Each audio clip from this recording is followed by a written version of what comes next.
25ରୁ ଅଧିକା ଜିଲ୍ଲାରେ ପ୍ରବଳ ବର୍ଷା ହେବାର ସମ୍ଭାବନା ରହିଛି। ହଁ ଦର୍ଶକ ବନ୍ଧୁ, 25ରୁ ଅଧିକା ଜିଲ୍ଲାରେ ପ୍ରବଳ ବର୍ଷା ହେବାର ସମ୍ଭାବନା ରହିଛି। ଜୟ ଜଗନ୍ନାଥ ଦର୍ଶକ ବନ୍ଧୁ, ପୁଣି ପାଣିପାଗ ଅପଡେଟରେ ଆପଣମାନଙ୍କୁ ସ୍ୱାଗତ। ଆଜି ହେଉଛି ଜୁନ 14 ତାରିଖ ରବିବାର 2024। ଦର୍ଶକ ବନ୍ଧୁ, ଆଜିର ସମ୍ପୂର୍ଣ୍ଣ ପାଣିପାଗ ଅପଡେଟ ଜାଣିବା ପାଇଁ ଆପଣମାନେ ଭିଡିଓକୁ ଶେଷ ପର୍ଯ୍ୟନ୍ତ ଦେଖନ୍ତୁ।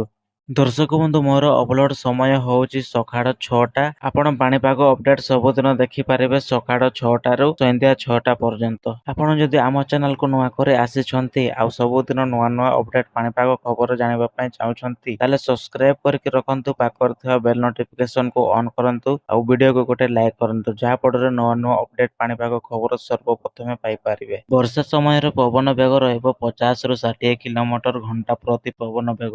ଆସନ୍ତୁ ଜାଣିବା ଆଜି ହାଲୁକା ମଧ୍ୟମ ବର୍ଷା, ତା ସହ ବର୍ଷା ହେବାର ସମୟ ଜାଣିବା। କେଉଁ ଜିଲ୍ଲାମାନଙ୍କରେ ହେବ? କଟକ, ଜଗତସିଂହପୁର, କେନ୍ଦ୍ରାପଡ଼ା, ଭଦ୍ରକ, ବାଲେଶ୍ୱର, ଯାଜପୁର, ଢେଙ୍କାନାଳ, ଅନୁଗୁଳ, କେନ୍ଦୁଝର।